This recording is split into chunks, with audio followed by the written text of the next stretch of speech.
이제 구약도 모세오경도 사실은 출애굽기만 안 하고 다 했거든요. 창세기, 레위기, 민수기, 신명기 다 했어요. 뭐 출애굽기는 뭐 제가 안 해도 될 것 같다 이렇게 하고. 그다음에 이제 역사서고 그다음에 시가서인데 사실은 역사서는 사실 읽기가 그렇게 어려운 건 아니거든요. 어려운 거는 사실은 선지서가 어렵거든요. 그 모세오경이 어렵고, 그러면 시가서가 어렵고.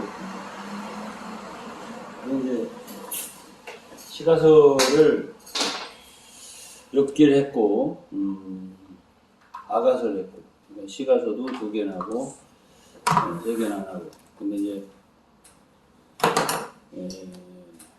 역사서는 사사기만 하고 아무것도 안 했고. 그리고 이제 사실은 오늘 이제 이사야서를 하게 되면 이제 선지서는 마치는 거고, 그러면 다음에 시간 봐가지고 시가서 좀 하고 2-3번 하면 되니까 시가서 하고, 그 다음에 어디야?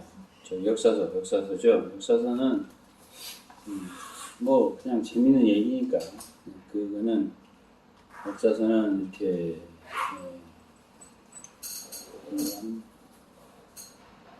역사서가 여호수아, 사사기, 룻기, 사무엘상, 사무엘하, 열왕기상, 열왕기하, 역대상, 역대하, 에스라, 느헤미야, 에스더.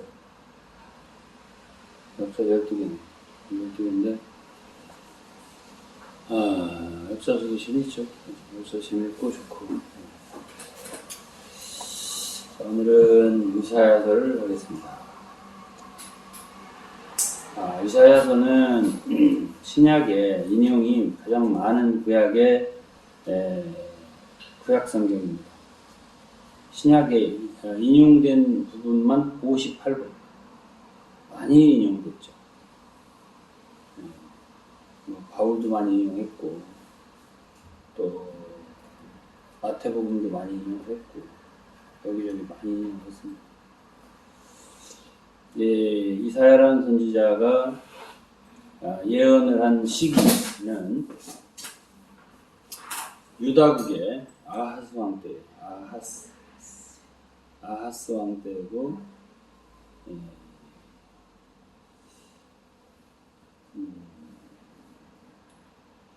이제 아하스 다음에 이제 히스기야, 므낫세,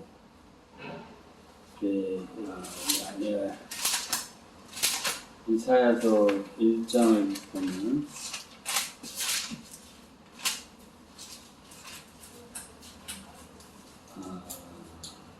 우시야부터 했는데, 우시야 때부터 예언을 해갖고, 그 다음에 요담, 그 다음에 아하스, 히스기야, 그리고 므낫세까지 했다고 봐야 되고,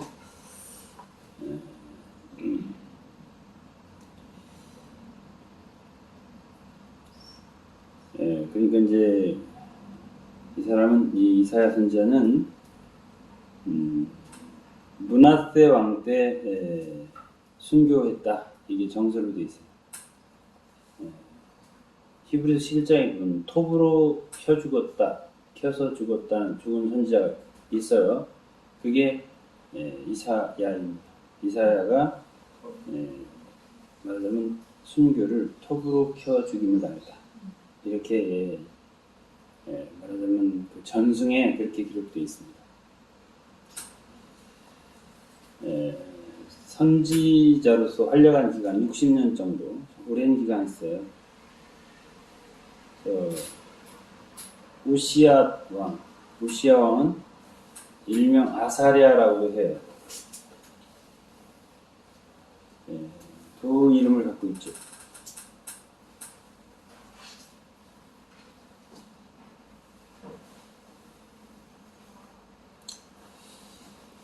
그리고 이제 굉장히 중요한 그러니까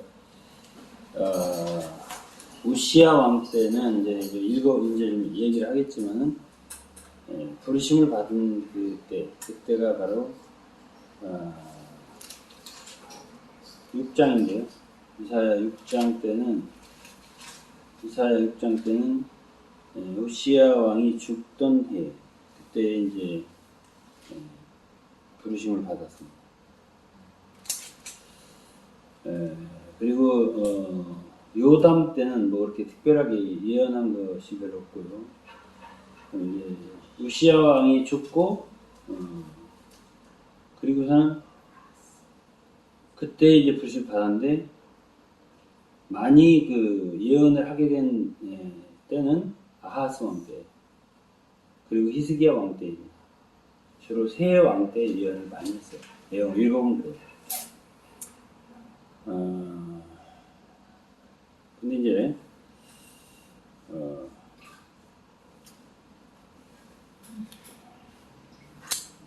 아하스라고 하는 왕, 그때 제일 많이 예언을 시작했다고 해도 과언이 아닌데요.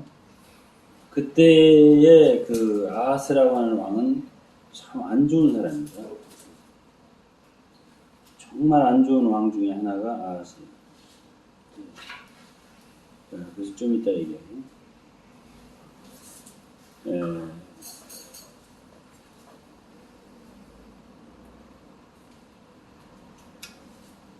그 다음에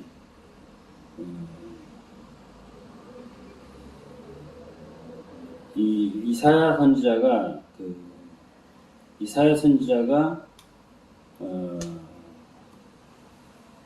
예언을 하는 사역을 할 때에 두 번 외침을 당했는데, 하나는 아람왕 르신이라고 하는 아람의 침략을 받았던데, 그때 아하스 제위 때예요. 그다음에 아수르의 공격을 받았습니다. 아수르의 사네립 왕 때. 그때가 바로 히스기야 때입니다. 두 번의 침략을 당한 것이 기록되어 있어요. 근데 이제 어쨌든 이사야 선지자를 통해서 하나님이 이제 중요한 예언을 하게 했는데, 이제 아하스 왕 때까지 기다렸다가 메시아의 출생을 예언한 거예요. 이게 7장 얘기입니다. 7장 14절. 아하스 왕, 아주 못된 왕입니다. 그때 메시아의 출생을 예언을 했습니다. 므낫세 왕, 제일 안 좋은 왕, 히스기야의 아들입니다. 그랬다가 바벨론에게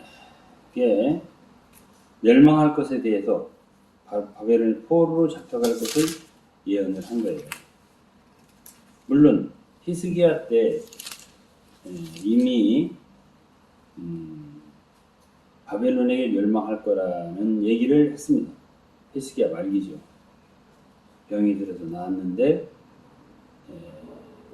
그 왕궁의 그 보물을 다 보여줬단 말이에요. 그 바벨론 왕이 문안을 오니까 너무 좋아가지고 병 나은 걸 축하로 온 그 바벨론 사신에게 다 보여줬단 말이에요. 그때 이제 얘기를 했죠. 다 이 모든 것이 다 바벨론으로 다 끌려갈 거라고 그렇게 말을 했습니다. 이 정도로 이제 하고 60년 선지자 노릇을 했습니다. 이사야 선지자는. 그 내용은 뭐 복음이에요. 이사야 66장까지 있습니다. 신구약 성경하고 권수가 66권이잖아요. 근데 이 이사야는 66장인데요. 근데 1장서부터 39장까지, 구약이 39권이잖아요. 39장까지는 구약과 같이 어떤 그 율법과 심판에 대한 그런 어조라면 40장부터 66장까지 27장, 신약 27권이잖아요. 그거는 복음의 어조예요. 40장부터. 완전히 신약의 그 어조예요. 그래서 이사야는 성경 전체 요약과도 같다. 그 구조가 그래요. 그래서 복음서, 사복음서 신약에 이사야에서 굉장히 말씀을 많이 인용했어요. 그리스도의 출생에 대해서 물론이고 그리스도의 순환, 고난에 대해서 53장 유명하죠. 그리고 메시아 왕국, 왕국의 영광, 회복 이런 것에 대해서 35장 노래로도 있잖아요. 우리가 황무지가 장미꽃같이 피는 것을 볼 때, 근데 그게 이사야 35장입니다. 구절을 좀 더 보겠습니다. 1장부터 35장까지는 죄에 대한 책망과 심판. 1장부터 35장까지. 그 다음에 13장부터 23장은 특별히 그 가운데서 이방 열국, 바벨론, 블레셋, 모압, 담메색, 고스, 애굽, 두로 등에 대한 책망과 심판이에요. 14장은 바벨론에 대한 심판인데 14장에서 사탄 마귀의 유래가 드러나죠. 너 아침의 아들 계명성이여 어찌 그리 하늘에서 떨어졌으며 너 열국을 엎은 자여 어찌 그리 땅에 찍히며. 이것은 이사야 14장의 그 유명한 사탄에 대한 유래를 볼 수 있는 바벨론을 심판하는 그런 그 예언에서 참 문현중에 여기서 마귀의 정체를 드러내는 그런 예언을 한 사람이에요. 그럼 이제 24장부터 35장은 심판에 대한 대심판에 대한 24장은 특히 인류에 대한 대심판을 말합니다. 그러니까 23장까지는 열국에 대한 심판을 하잖아요. 13장부터 12장까지는 그래도 이제 복음이 들어있어요. 12장까지는 왕국에 대해서 여러 가지 얘기를 하고, 그러나 13장부터 23장은 완전히 열국에 대한 심판을 얘기하고, 그 다음에 24장부터 35장은 뭘 얘기한다고요? 장래에 있을 세상에 대한 심판. 다니엘서도 그런 얘기가 예언이 있고 요한계시록에도 있어요. 계시록에는 일곱 나팔, 일곱 대접 이런 것들을 예언하는데 여기 그 이사야 24장은 특히 인류에 대한 대심판을 말합니다. 땅이 온전히 공허하고 황무하게 된다 이런 말씀을 했습니다. 24장에. 그리고 땅이 슬퍼하고 쇠잔하고 세계가 쇠약하고 쇠잔하고 세상 백성 중에 높은 자가 쇠약하고 땅이 또한 그 거민 아래서 더럽게 되었고, 왜 그렇게 됐냐? 그들이 율법을 범하고 율례를 어기고 영원한 언약을 파하였기 때문이다. 그래서 그날에 여호와께서 높은 데서 높은 군대를 벌하셨다. 24장 21절에 영원한 언약을 파하시고 3절로 4절. 그 다음에 21절로 24절이면 그날에 여호와께서 높은 군대를 벌하시고 땅의 왕들을 벌하시니 그때 달이 무색하고 해가 부끄러워합니다. 이는 만군의 여호와께서 시온산과 예루살렘에서 왕이 되시고 그 장로들에게 영광을 나타낼 것이다. 이렇게 말씀하세요. 심판의 끝은 왕국이 이루어지는 걸 얘기하는 거예요. 그 다음에 이제 35장까지는 주로 죄에 대한 심판과 책망. 그 가운데서 복음이 없는 게 아니에요. 복음 요소가. 왕국에 대한 예언도 없는 게 아니에요. 그렇지만 주로 심판이 대중을 이루고 있습니다. 그 다음에 이 이사야 선지자는 특별히 역사가 좀 기록되어 있는데 그게 36장부터 39장까지. 35장부터 39장, 36장서부터 39장까지는 특히 히스기야 왕의 역사를 얘기해요.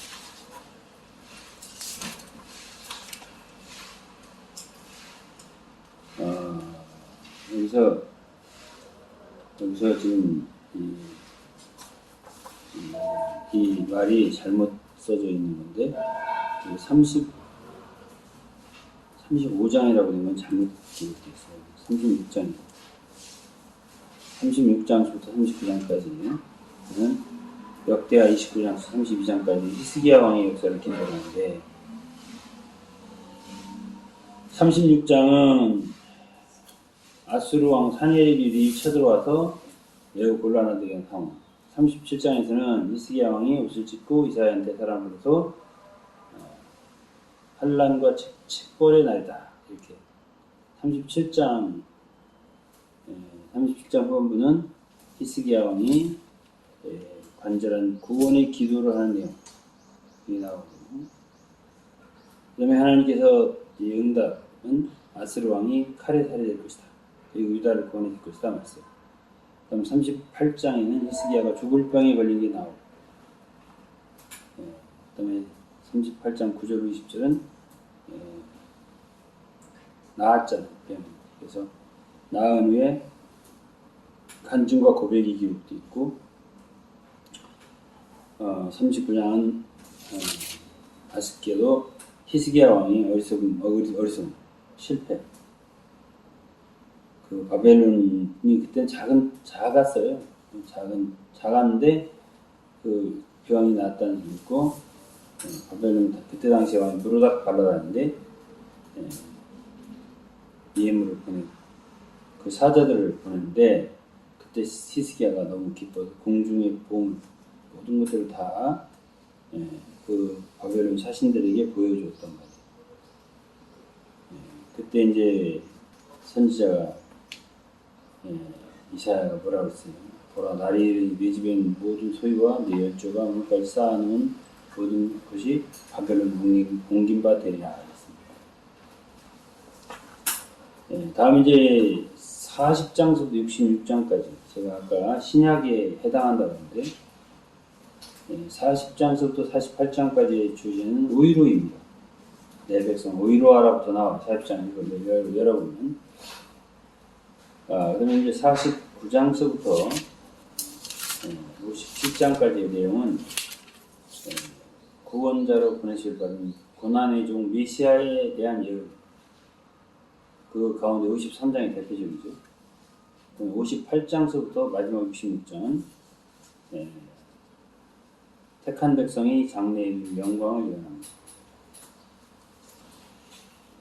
그다음 이제 이사야 선지자의 선지자의 신분에 대해서, 그 이사야는 1장에 보면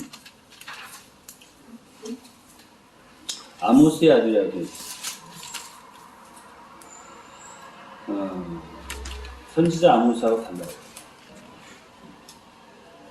그렇게 되어 있고,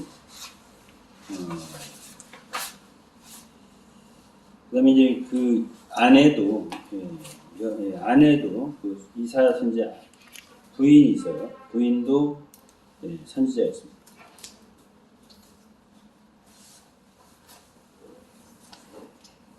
그러니까 이제 구약에 여자 선지자들이 있죠. 있습니다. 그리고 이 두 아들이 있는데 이사야에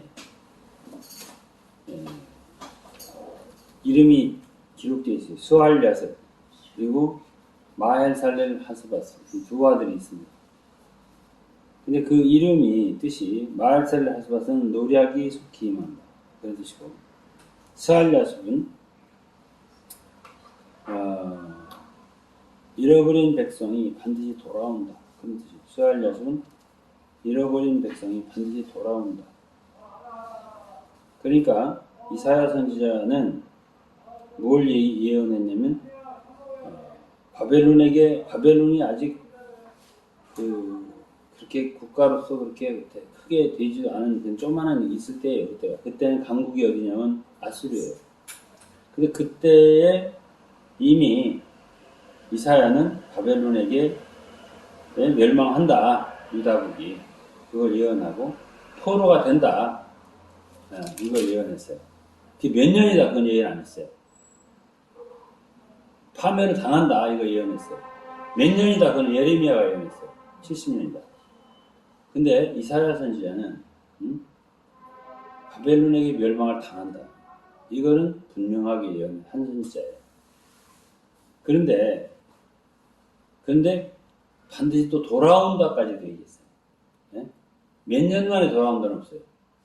근데 그 돌아온다, 잃어버린 백성이 돌아온다, 반드시 그런 의미에서 이름을 아들 하나는 스알자서. 잃어버린 백성이 돌아온다, 반드시. 그거고. 그러면서 마할살렐 하스바스라는 이 아들의 이름은 노략이 속히 임한다. 이건 바벨론에게 멸망당한다는 것을 예언한 거예요. 그럼 이사야 선지자가 예언한 뒤에 바벨론이 멸망한 150년 이후에, 그러니까 150년 전에 이사야 선지자는 유다국의 죄악을 하나하나 드러내면서 반드시 멸망한다. 심판을 받는다 이거죠. 그리고 그것은 속히 임한다. 그 노략은 속히 임한다. 그런 의미에서 마할살렐 하스바산이 있었고, 그러나 잃어버렸다가 다시 돌아온다. 그래서 스알야십이라고 했고, 두 아들의 이름이 그렇다는 것을 압니다.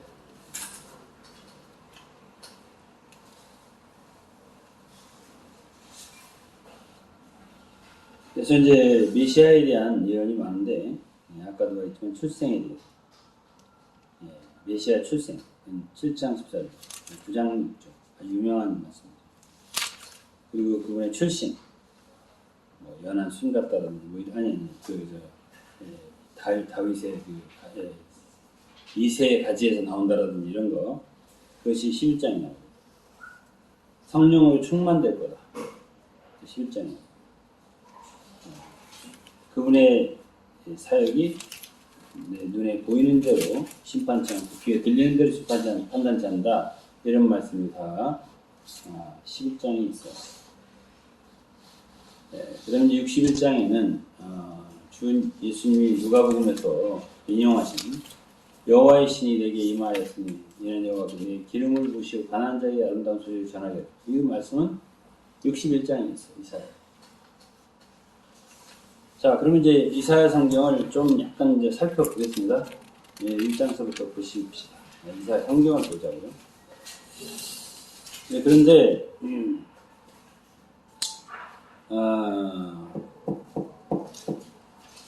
1장을 보면은 이제 2절부터 보면 하늘이여 들으라 땅이여 귀를 기울이라 여호와께서 말씀하시기를 내가 자식을 양육하였거늘 그들이 나를 거역하였다. 손은 임자를 알고 나는 주인의 구유를 알거니만 이스라엘은 알지 못하고 나의 백성들은 깨닫지 못한다. 그러니까 첫 번째로 사람들의 죄악은 뭐냐? 하나님을 모르는 거예요. 그러니까 하나님 어떤 분인가를 모르는 거예요. 말하자면 자식이 가장 불효가 뭐겠어? 부모를 부모로 모르는 거예요. 그러니까 하나님을 하나님을 인정하지 않는 거예요. 그러니까 여기서 심지어는 하늘 땅을 불러서 얘기를 하는 호소하는 하나님께서 자식을 양육하는데 그들이 나를 거역했다. 소나 나귀도 임자를 알고 자기 먹이를 주는 게 누군가를 알고 그러는데 이스라엘은 도대체가 모른다. 그러니까 이것이 첫 번째 죄악이에요. 첫 번째 죄악. 그러니까 4절에 보면 여호와를 버렸다는 거 아니에요. 이스라엘의 거룩한 점, 하나님 만홀히 여기고 멀리하고 물러갔다. 이것이 죄악의 첫 번째. 오늘 불신자들의 가장 큰 문제가 뭐예요? 그거죠. 하나님 없는 거로 생각하거든요. 그리고 그냥 자기만 저절로 이제 인간이 있는 줄 알고. 이것이 가장 큰 문제잖아요. 불신. 그게 이제, 이거는 택한 백성들, 이스라엘이 당시의 상태가 그랬다는 거죠. 그러면서도 뒤에 보면은, 10절부터 쭉 보면요. 그러면서도 제물은 드리고, 제사도 지내고, 별거 다 했어요. 그러니까, 이사야서에서 뭐를 얘기하냐면, 피곤하다. 그 수많은 재물이 나한테 무슨 소용이 있으며 내 마당만 밟는다라고 얘기를 했죠. 이사야 선지자. 그만 가져라 재물. 이렇게 말했습니다. 이것이 이제 이스라엘 백성들의 상태를 그대로 드러내는 정주하는 그 요소가 있어요. 이사야서에. 그래서 이제 21절에 봐도 그래요. 성읍이 어떻게 창기같이 되냐. 예? 또 무슨 이 방백 23절 보면 방백들은 패역하고 도적과 착하고 뇌물을 사랑하고 이런 식으로 그렇죠?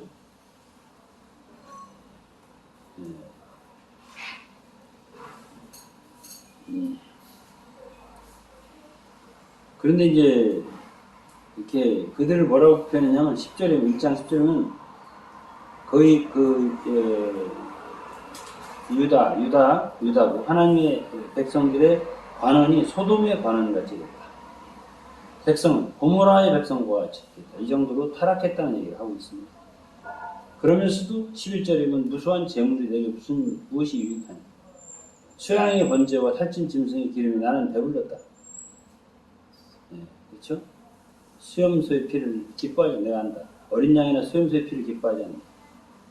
이 12절에 그랬잖아요. 누가 그런 걸 요구했냐. 내 마당만 봅니다. 헛된 재물 다시는 가져오지 마라. 이런 말씀이 이제 이게 이사야의 이제 처음 부분의 말씀입니다. 그런데 우리가 이사야서를 읽으면서 이제 유념해야 할 게 이제 있어요. 이게 다가 아니에요. 이거는 하나의 내가 얘기하려고 하는 배경에 불과한 거예요. 사람들의 상태는 이런데 당시에 사람들의 상태는 그런데 여기에 뭐가 있다고 했죠? 이사야서는 뭐라고 했지? 복음서라고. 이사야서는 저 학자들 간에 제5의 복음서라고. 4복음서는 뭐예요? 마태, 마가, 누가, 요한. 5복음서라고 그래요. 이사야서. 그러면 이 복음의 특징, 이제 하나님의 은혜가 나타나는데 이사야서에는 뭐냐면 이제 알아요.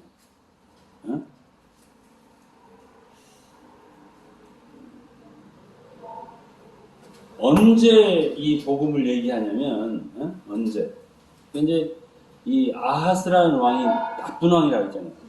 어떻게 나쁜 왕이냐 좀 이따 얘기합니다. 그러한 왕이 때까지 이제 이렇게 쭉 역사가 이제 제가 모세가 죽고 여호수아로 해서 이제 사사시대로 이렇게 해서 사무엘로 해서 사울로 다윗으로 솔로몬으로 이렇게 해서 이제 왕이 쭉 되는데 아하스 때까지 왔어요. 그래갖고 므낫세 때까지 갈 때 그야말로 유다국의 죄는 멸망할 지경으로 하나님이 멸망시킨다라고 할 정도로 악하게 됐어요. 그게 이제 이사야 시대인데 이사야 시대의 예언자는 유다국의 미가라는 존재가 있어요. 우리가 미가 했어요. 미가가 있고 또 이스라엘 선지자로서는 호세아와 아모스가 있어요. 이런 사람들이 예언한 시대예요, 그때가. 근데 그런 시대가 호세아 때도 어땠어요? 이스라엘이 아주 악했어요. 음란한. 예. 아모스 때도 마찬가지예요. 이게 동시대예요. 그런데 그러한 때까지를 이렇게 하나님이 참으시다가 기다리시다가 그때쯤 돼서 그들의 죄악을 낱낱이 얘기를 하면서 심판을 하겠다는 얘기를 하는데 심판. 그러니까 이게 이제 심판의 책이에요. 이 이사야에는 심판이 가득해요. 그런데 그런 것이 하나의 노선이라면 범죄와 심판 이게 한 노선이라면 근데 이거하고 아무 관계도 없이 그냥 복음을 선포하는 거예요. 거기에 그 범죄와 심판과 이거에 뭔가 그래도 좀 거기에 뭐 돌이킴이 있다든지 무슨 회개가 있다든지 무슨 그들이 선행으로 돌아섰다라든지 율법을 지킨다든지 이런 게 없어요. 없고 어떤 이유도 없어요. 그냥 이제 1장 18절에 보면 여호와께서 말씀하시되 보라 우리가 서로 변론하자 너희 죄가 주홍 같을지라도 눈과 같이 휘어질 것이요 진홍같이 붉을지라 양털같이 되죠. 이거 복음이란 말이에요. 어? 아니 왜 우리 죄를 다 그 주홍 같은 죄를 눈같이 해주신다는 거예요. 그것이 이유가 없어요. 그냥 그렇게 해주겠다 이거예요.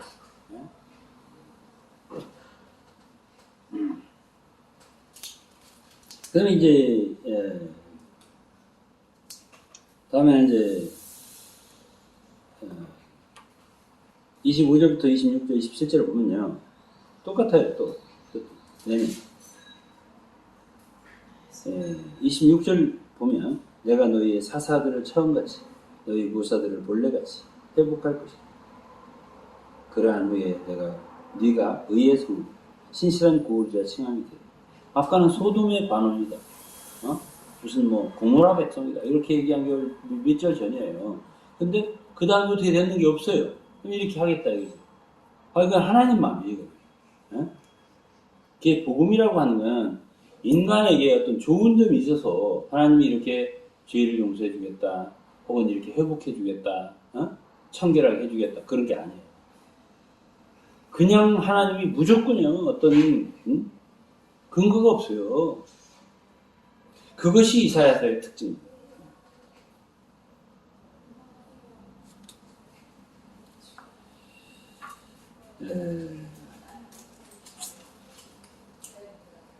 근데 2장에 보면요.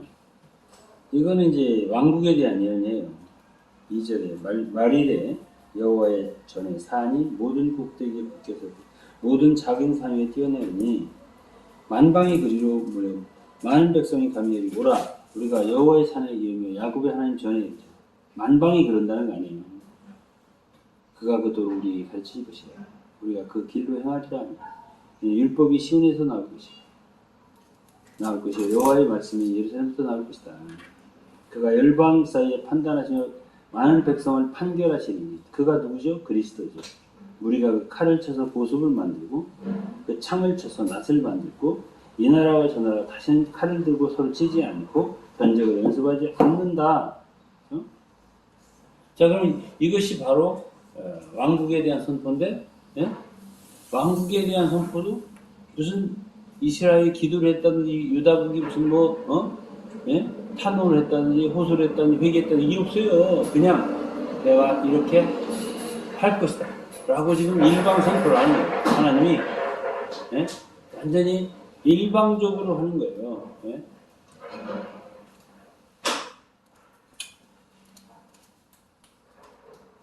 3장도 보면요.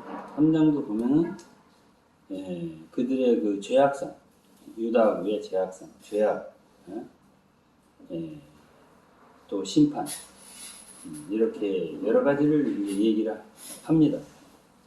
16절에 보면은 아주 그들의 죄 짓는 상태를 그대로 나타냅니다. 여호와께서 또 말씀하시되 시온의 딸들이 교만하여 느린 목, 정을 통하는 눈으로 다니며 아기죽거리며 행하며 발로는 쟁쟁한 소리를 낸다.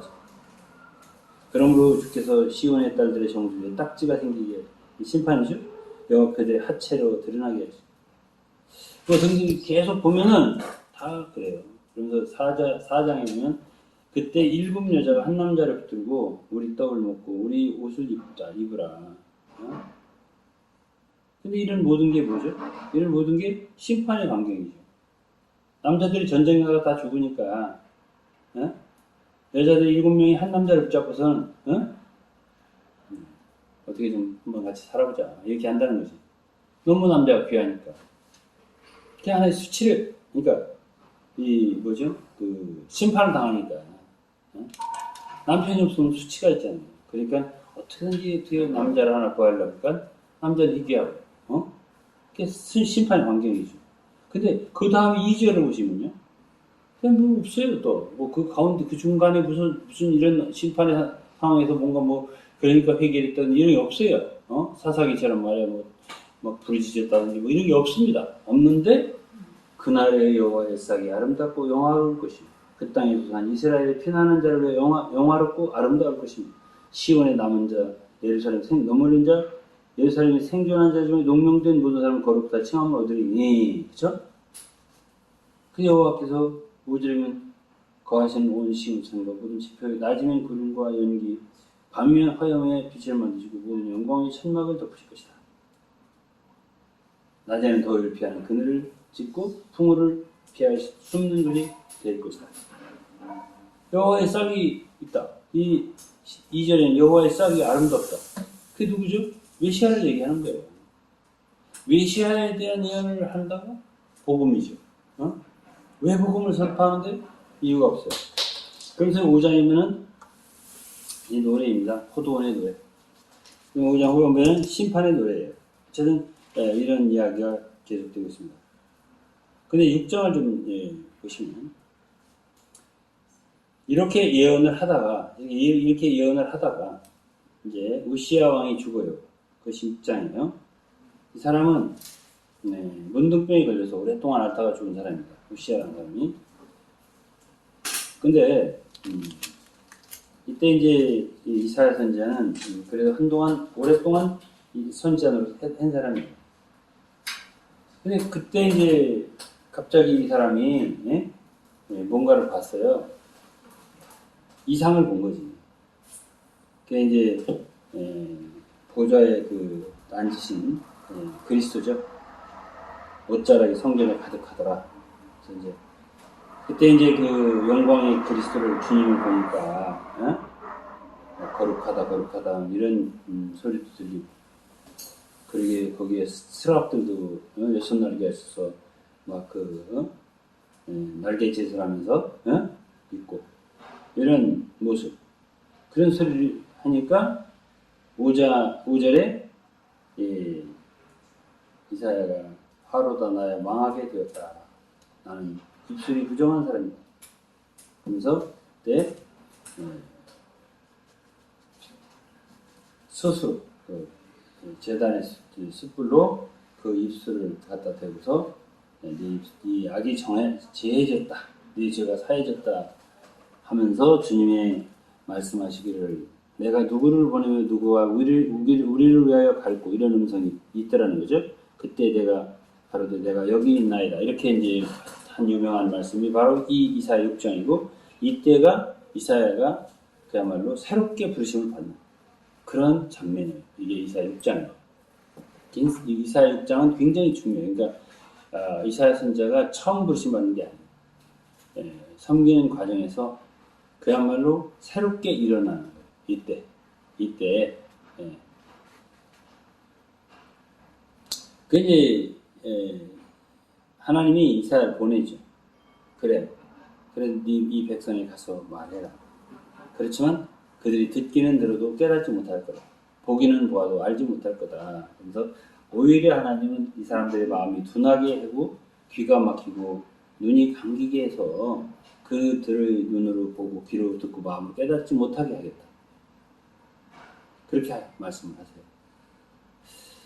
그러니까 이제 이 선지자들의 사명은 제가 이제 그 전에도 얘기했지만 선지자들의 사명은 사람들이 꼭 들어야 하는 거예요. 이렇게 하나님의 말씀을 선포하는 데 의미가 있는 거죠. 안 듣는다. 안 들어도 괜찮아요. 선포하면 돼요. 그러니까 디모데후서에도 그런 말 있잖아요. 디모데한테 경책하며 가르치며 권하고 이런 말 하면서 하나님 말씀 전파하면서 때를 어떤지 보듯이 사람들이 꼭 듣는다고 해서 그게 효과 있는 사역이라는 건 아니죠. 이 이사야서에 나오는 얘기예요. 뭐 사도 바울도 이곳저곳 사역하며 다니면서 뭐 사람들이 다 들은 건 아니에요. 예루살렘에 들어갔을 때도 뭐 누가 들었습니까? 누가 그 사람 말을 영접했습니까? 그러나 주님은 네가 예루살렘에 날 증거했다고. 증거가 중요한 거예요. 증거. 사람들이 듣고 안 듣고가 1차적으로 중요한 게 아니에요. 이것이 선지자의 사명이다. 이것이 이제 6장에 기록되어 있고요. 어떻게 하나님이 보낸 사역자가 말하는데 안 듣냐? 여기서 하나님은 오히려 안 듣게 하겠다 이거예요. 깨닫지 못하게, 고침받지 못하게. 이해가 잘 안 가죠. 그러나 그게 사실입니다. 그 그다음 이제 7장에는요,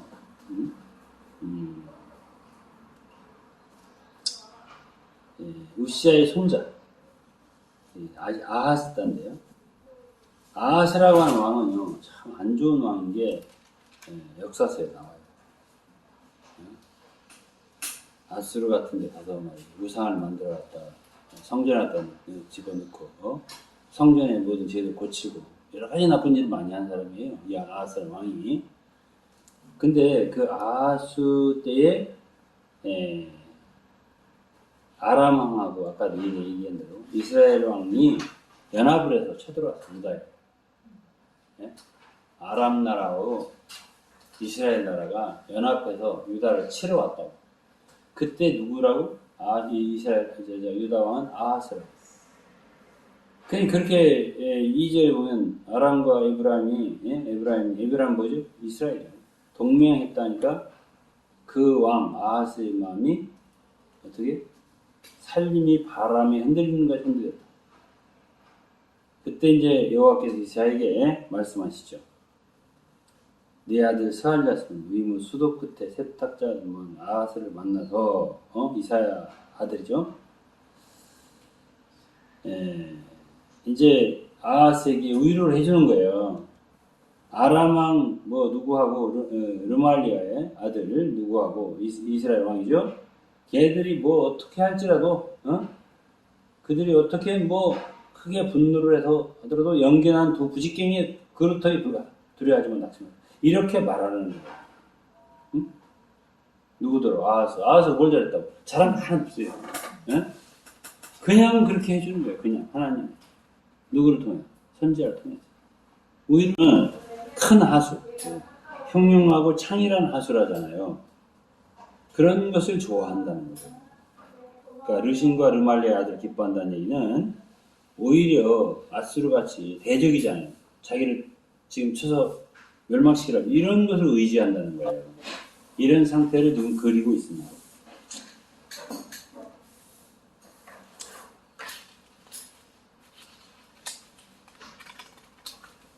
이제 8장도 내내 그들의 이스라엘 백성들의 유다 백성들의 악한 상태를 그리고 있어요. 근데 이제 9장을 보시면은 반전이 일어나요. 자, 9장 1절 보시면 전에 고통하던 자에게는 흑암이 없으리로다. 옛적에는 여호와께서 스불론 땅과 납달리 땅으로 멸치를 않게 하셨더니 후에는 해변길과 유다는 저편에 이방이 갈릴리를 영화롭게 하셨습니다. 갈릴리 많이 들어봤잖아요. 이게 뭘 얘기하는 거냐면 예수 그리스도의 초림, 출생과 그분의 사역, 시작이 갈릴리잖아요. 영화롭게 하신 2절 흑암에 행하던 백성이 큰 빛을 보고 이게 마태복음 4장에 나오는 말씀이잖아요.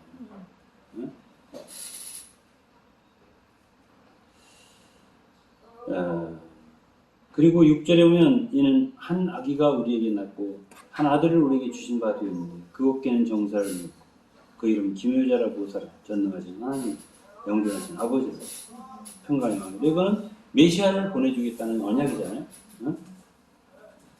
근데 이거는 제가 얘기하면 이사야서는 계속 반전이에요. 그들의 상태는 죄악입니다. 그리고 심판을 받아야 마땅해요. 그런데 그거와 별개로 계속 이렇게 말씀하시고 또 저렇게 말씀하시고 이렇게 말씀하시고 또 저렇게 말씀하시고 이런 것이 연속되는 거예요.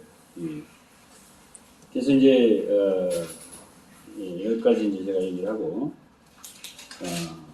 다음에 11장을 보시면은 이새의 줄기에서 한 싹이 난다. 메시아의 근본, 출신 어디서 이새의 자손이죠.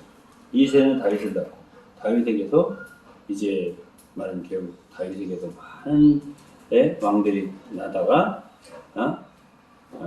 다윗의 족속 가운데서 누가 나온다고? 그리스도가 태어난다는 얘기를 하죠. 이새의 줄기에 한 싹이 난다. 뿌리에 한 가지가 난다. 이거는 바로 그리스도 얘기예요. 메시아. 여호와의 신곧 지혜와 총명의 신이요 모략과 재능의 신이 지식과 여를 경외하는 신이 그에 강림하실 것이다. 그가 여호와를 경외함으로 즐거움을 삼을 것이며 그 눈에 보이는 대로 심판치 않고 귀에 들리는 대로 판단치 않고 공의로 비판자를 심판한다. 공의로 그 허리띠를 잡는다. 성실로 오면 띠를 잡는다. 이게 이제 그리스도를 얘기하는 거예요. 그 다음에 이제 6절 보면은, 이제 말하자면 천년왕국을 얘기하는 거예요. 그때 이리가 어린 양과 함께 거하며 표범이 어린 염소와 함께 누우며 이런 모든 것들은 다 왕국이죠. 왕국. 8절이면 전령 나이가 독사의 구멍에 장난한다. 어린아이가 젖된 아이가 독사의 입에 손을 넣는다. 나의 거룩한 산 모든 곳에서 해dim도 없고 상함도 없을 것이니 이는 물이 바다를 덮은 같이 여호와라는 지식이 세상에 충만인 예수 그리스도의 재림과 천년 왕국까지 예언하고 있는 것이 이사야서예요. 그럼 이제 10절에 그날 이사의 뿌리에서 한 싹이 난다. 만민의 기운으로 선다. 이 모든 것은 뭐죠? 다 그리스도를 얘기하는 거예요. 예언이죠. 그 다음에 이제 12장 보면 이 노래입니다. 노래. 네. 복음의 노래죠. 2절에는 보라 나의 하나님, 12장 2절 보라 나의 하나님 구원이시라. 내가 의뢰하고 두려움이 없으니 주여 나의 힘이며 나의 노래이시며 나의 구원이시라. 노래죠. 이제 복음을 이렇게 얘기해요. 이사야 선지한 심판하다가 막 오르륵쾅쾅 비가 오다가 짠 햇빛이 쬐면서 복음을 얘기해요. 그 이제 너무 이렇게 하다가 좋으니까 노래를 하는 거예요. 이게 12장입니다. 그래서 이제 3절이면 그러므로 기쁨으로 구원의 우물들에서 물을 비우리라. 그날에 너희가 또 말하기를 여호와께 감사하라 이름을 부르며 그 행하신 만국 선포하며 그 이름 높다. 여호와를 찬송할 것은 극히 아름다운 일을 행하셨으니 온 세계에 알게 하라. 시온의 검이나 소리를 높여 부르라. 이게 뭐예요? 노래죠. 노래 12장까지. 자, 12장까지가 한 단락이에요. 네? 12장까지가 한 단락이고 13장서부터는 제가 아까 말했어요. 뭐를 말했냐면 13장서부터 말하자면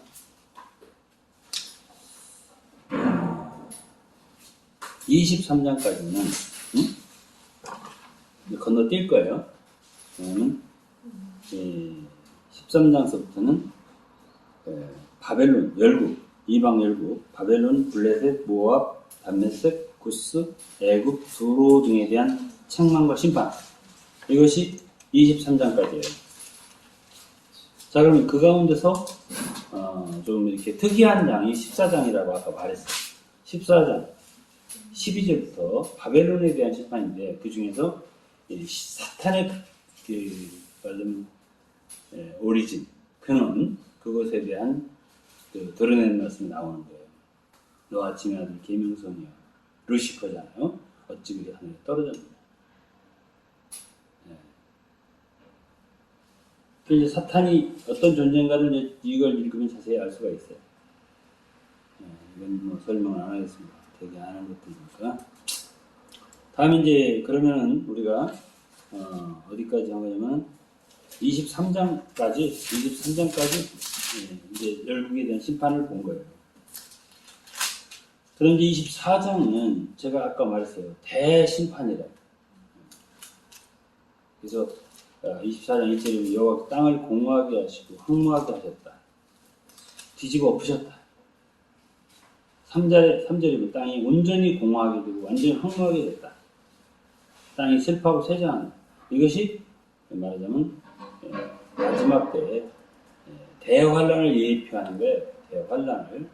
그래서 23절에 보시면은 그때 달이 구색하고 해가 부끄러워한다. 이 정도로 하나님께서 대심판하시는 장이 24장이다. 이렇게 하시면 되고요.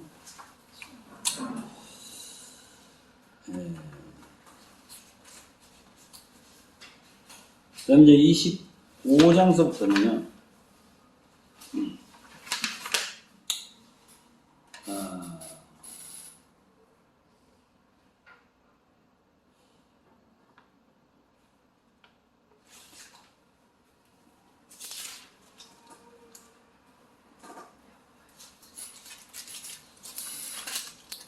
25장서부터 28장 28장 보면 내내 여기도 하나의 심판이에요. 인류 최후의 심판. 우박의 심판, 뭐 이런 거. 28장 2절이면, 보라 죽게 있는 강하고 힘 있는 자가 쏟아지는 우박같이, 파괴하는 광풍같이, 내내 그런 어떤 심판을 말하는데요.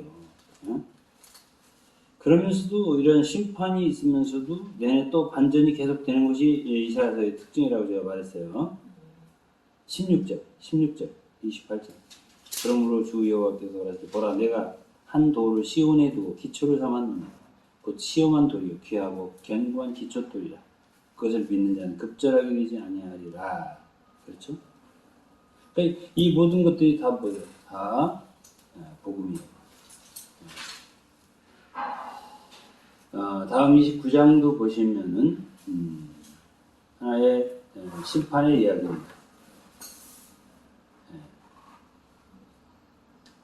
심판에 대한 얘기.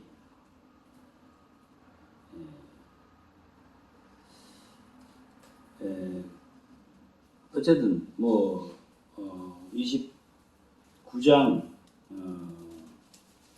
죄악에 대해서 그들의 죄악이 어떻다 하는 걸 쭉 이렇게 설명하고, 그러나 또 29장 22절에 보면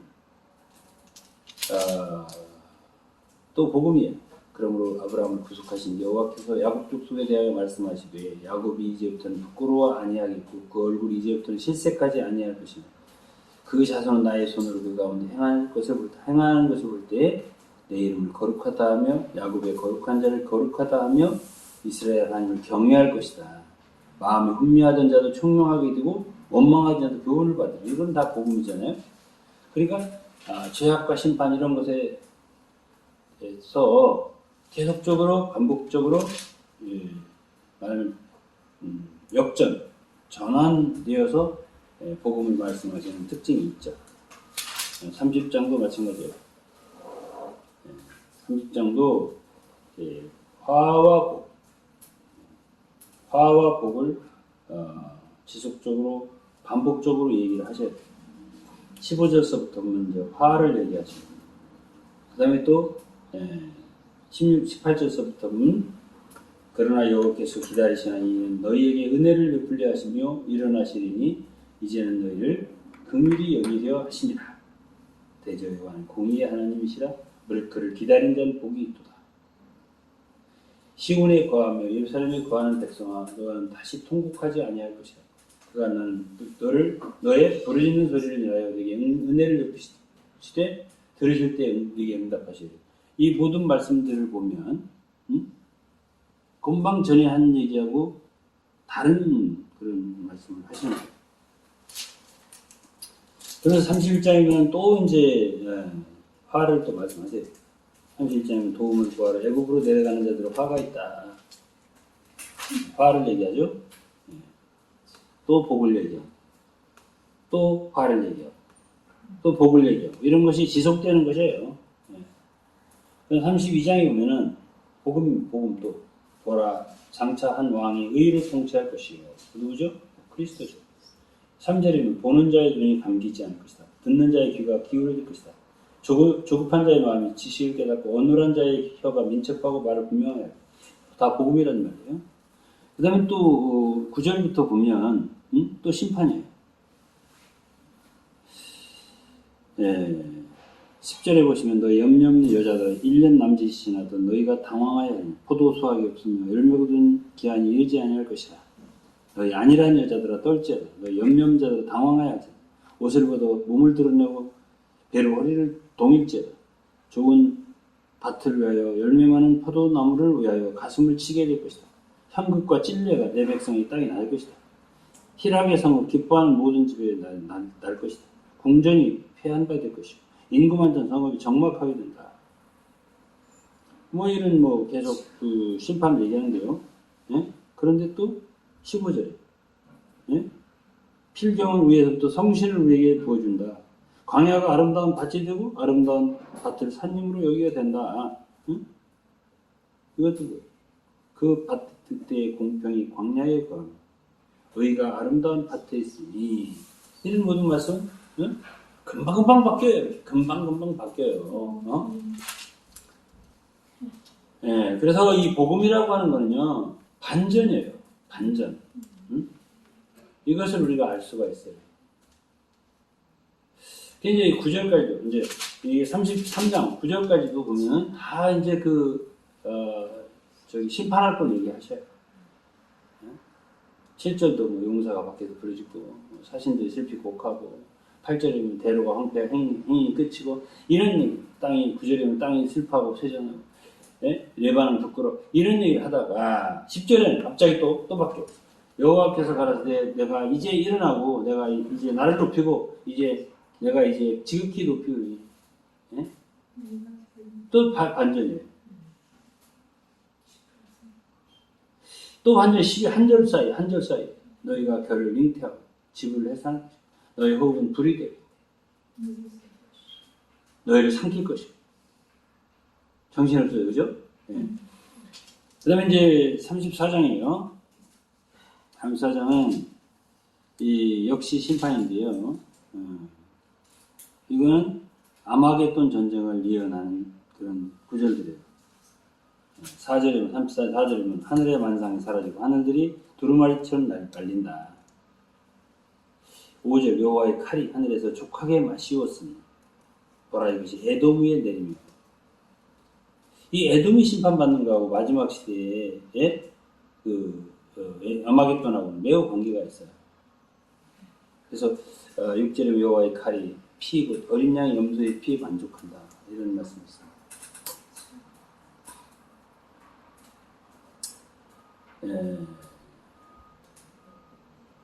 13절에 보면 그 궁궐에는 가시나무가 나고 견고한 성은 엉겅퀴와 새품이 자라 실황의 불과 타조의 처소가 된다. 들짐승이 이리와 만나고 수염소가 동물을 부르며 별로 좋은 게 아니잖아요. 부엉이가 자기 깃들이고 알을 낳는다.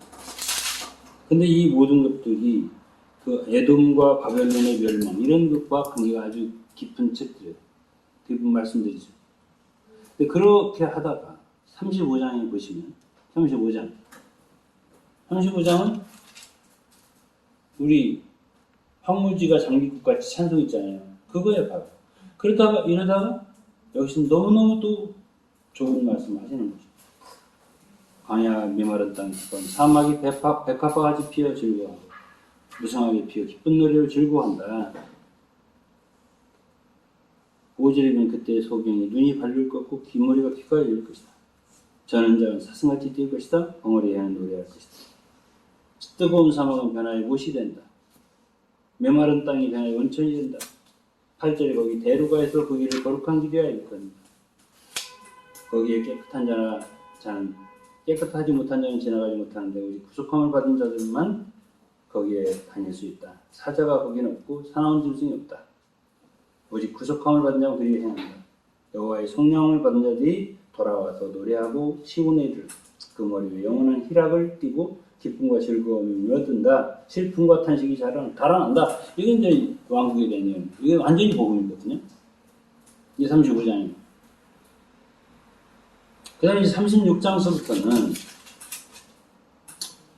이제 히스기야의 이야기예요. 히스기야 왕. 아스루 왕 사네립이 쳐들어왔을 때. 그래서 이제 제가 아까 얘기한 대로 이사야 선지자를 통해서 어쨌든 하나님 응답을 해주셔서 그들을 물리쳐 주시는 이제 36장, 7장, 8장. 38장에는 히스기야가 죽을 병에 걸려서 기도를 하니 나오죠. 그리고서 이제 이사야를 통해서 기도를 들어주시고 치료를 해주시면서 15년을 더 살게 해주셨어요. 그래가지고 그 중표로다가 일영표를 10도를 물러가게 했다. 해의 그림자로. 그게 여기 나온 38장 내용이고요. 역사서에도 역시 동일하게 나옵니다. 그때 이제 히스기야 병 들었다가 나았을 때 이제 감사 기도드린 게 10절부터의 쭉 이야기입니다. 그다음에 39장에는 그때 이제 바벨론 왕 무르닥발라단이 히스기야에게 와서 글과 예물을 드리는 얘기가 그때 너무 좋아가지고 히스기야가 모든 그 궁중 보물들을 다 무기고를 열어 보여줬다. 그 이사야 선지자가 이제 그걸 알고서 무슨 일을 하셨냐니까 다 보였다니까 우리가 다 이제 사로잡힐 거다. 네 모든 소유가 다 바벨론에 옮길 것이다. 그리고 우리 자손 중에는 몇이 사로잡혀서 왕궁, 바벨론 왕궁 한간이 되고 이런 얘기를 했습니다.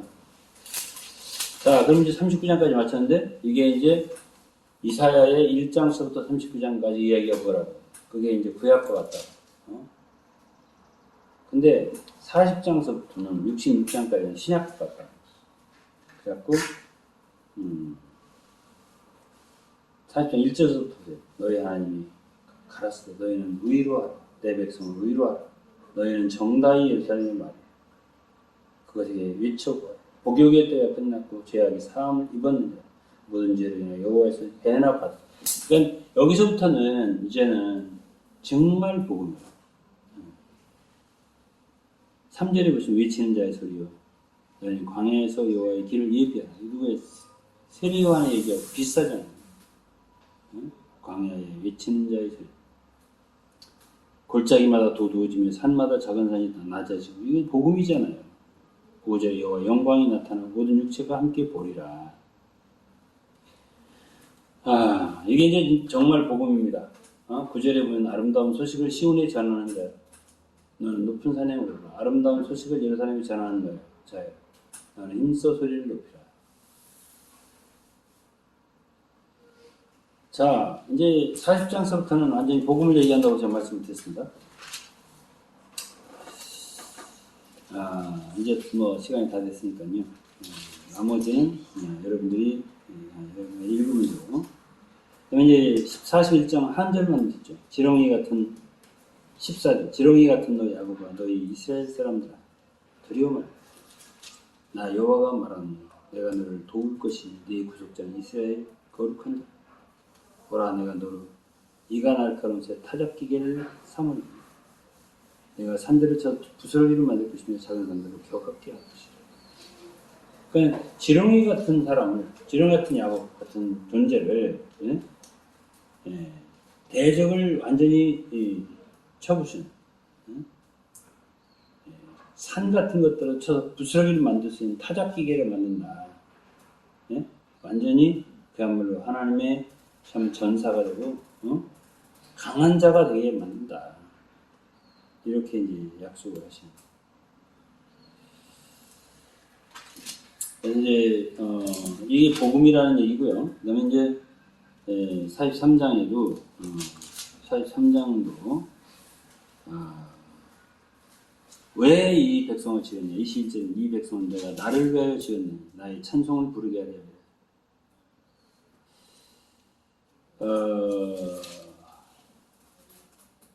25절에도 보면 나는 나를 위하여 네 허물을 도말하는 자니 네 죄를 기억지 아니하리라.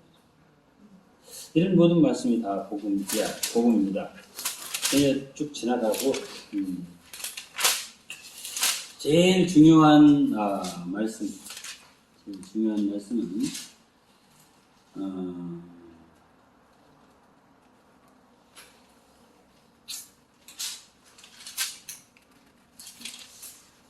이제 50장서부터 볼게요. 50장서부터.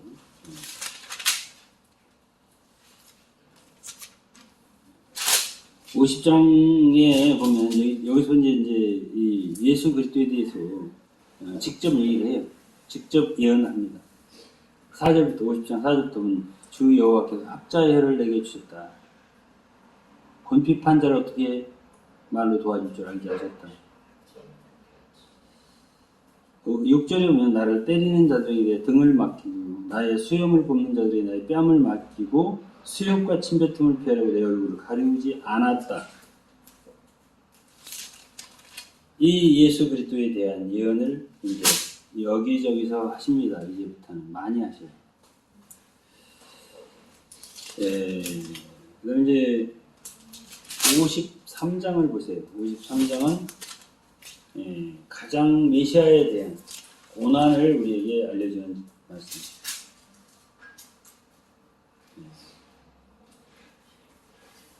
그는 주 앞 이슬 자라나기를 연한 순 같고 마른 땅에서 나온 줄기 같다. 고운 모양도 없고 풍채도 없다. 이건 다 그리스도에 대한 예언하는 것을. 그는 멸시를 받다. 사람에게 싫어 버림받고 강고를 많이 겪었다. 5절에 그가 찔림을 위해 허물을 인하며 그가 상 우리의 죄악을 인한다. 6절에 우리는 다 양같아서 그릇 행하여 각기 제 길로 갔거늘 여호와께서 우리의 죄악을 그에 담당시키셨도다. 이 주 53장은 너무나 잘 아는 그리스도의 순환에 대한 예언입니다.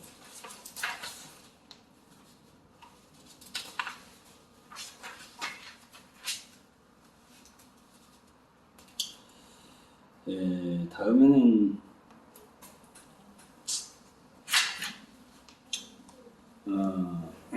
61장을 좀 보겠습니다. 시간이 다 됐어요.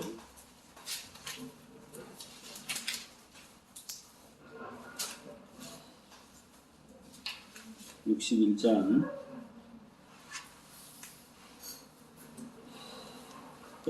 아까 얘기했어요. 여호와의 신에게 이 말씀. 이건 가난한 자에게 복음을 전한다. 이거는 이제 누가복음 4장에 주님이 당신의 고향에서 복음을 전한 내용이에요. 이사야의 어떤 글을 읽었다는 이 부분이거든요. 내가 지금 얘기하고자 하는 이 부분의 얘기, 2절에 여호와의 은혜의 해와 우리 하나님의 신원의 날을 전파하여 모든 슬픈 자를 의로. 이게 이제 누가복음 4장의 말씀이고, 이거에 대해서 사도 바울도 사도행 13장 설교할 때 사용하는 말이에요. 3절을 보세요. 무릇 시온에서 슬퍼하는 자에게 화관을 주어 그 죄를 대신하는, 희락의 기름으로 그 슬픔을 대신하는, 찬송의 옷으로 근심을 대신케 하시고 그들로 의의 나무 곧 여호와의 심으신 바의 영광 나타낼 자라 이 걸음 옳게 하였으나 그들은 그 오래 황폐하였던 다시 쌓을 것이며 예로부터 무너진 것을 다시 일으킬 것이며 황폐한 성 곧 대대로 무너져 있던 것들을 중수할 것이며. 그렇죠? 굉장히 귀한 말씀이죠. 여기서는 복음의 그 본질, 복음의 본질이 뭐예요? 대신하는 거예요. 응? 대신해준다 이거예요. 예를 들어서 슬퍼하는 자에게는 그냥 화관을 주면 슬픔이 없어지는 거예요. 죄를 없어지게 하는 거예요. 화관을 주셔서. 그리고 슬픔을 희락으로 그냥 바꿔주시는 거예요. 대신하고 찬송의 옷으로 근심을 대신케 한다 이거예요. 그러니까 복음이라는 건 뭐냐? 여러분들의 원래 상태에 슬퍼? 하나가 기쁨으로 바꿔줄게. 잿더미에 있어? 화관으로 바꿔줄게. 이게 뭔가를 어떤 상태를 역전시켜주고 반전시켜주고 대신하게 해주는 죄가 있어? 의로 바꿔줄게. 상처가 있어? 치료를 바꿔주는 게 아니에요. 치료 정도가 아니에요. 완전히 막 건강으로 바꿔줄게. 이렇게 완전히 대신해주는 게 복음이라는 거예요. 그러면 우리는 우리가 행한 것에, 우리가 행동한 것에 우리가 받을 것은 응당 심판과 재앙이에요. 진노이고 저주예요. 그런데 그게 아니고 우리가 행한 건 죄인데 응당 받을 건 사망과 심판과 저주인데 그거를 축복으로 완전히 대신해 주겠다는 것이 복음이에요. 이사야서에서 강조하는 것이 바로 그 부분이거든요. 63장은 계시록 19장과 일치됩니다. 뭐죠? 아마겟돈 전쟁에 대한 거죠. 에돔에서 오며 홍해를 잇고 보스라에서 오는 자들. 이게 이제 결국은 여기서 보면 같아요. 계시록 14장 마지막 부분, 19장 마지막 부분 이런 부분과 같은 게 여기 보면은 포도주 틀을 밟는다 이런 말이 있고 선혈이 대옷에 뛰어 내 입으로 더럽혔다 이런 모든 말씀들은 바로 계시록 19장에 있는 마지막 이 세상의 마지막 끝에 있을 그런 전쟁 이런 것들을 우리에게 얘기를 해주죠. 그리고 64장은 주님의 강림에 대해서 원컨대 주는 하늘을 가르고 강림하시고 주의 앞에서 산들로 진동하기를 주님은 그 강림에 대해서 이제 말씀을 해주셔요. 그 다음에 이제 65장에는요, 65장에는 그 천년 왕국에 대해서 좀 얘기를 하고, 새 하늘과 새 땅도 얘기를 좀 하고 그렇습니다. 성경의 마지막 부분과 일치해요. 65장 17절을 보세요. 보라, 내가 새 하늘과 새 땅을 창조하는 이전 것은 기억되거나 마음에 생각나지 아니할 것이라 그랬죠. 그러면서 이제 왕국에 대해서 20장, 거기는 날수가 많지 못하여 낳은 죽는 아이 유아가 수완이 차지 못한 노인이 다시는 없다. 100세에 죽는 자가 A다. 어린아이고 100세가 못되어 죽는 자는 저주를 받은 것이다. 응? 거의 900사 천사 산다. 그런 뜻이 되겠죠. 네? 지금 9988 그러잖아요. 9988에 99988 999 그렇게 산다는 거예요. 그때는. 네? 그것이 이제 65장 이야기고. 네?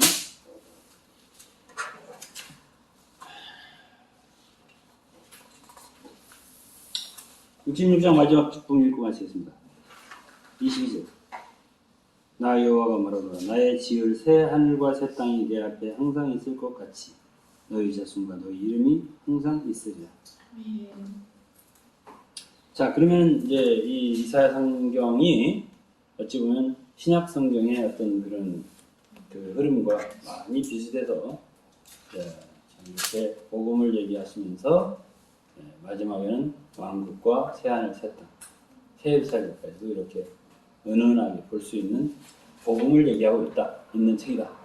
이렇게 이해하면 되겠습니다. 오늘 여기까지. 감사합니다.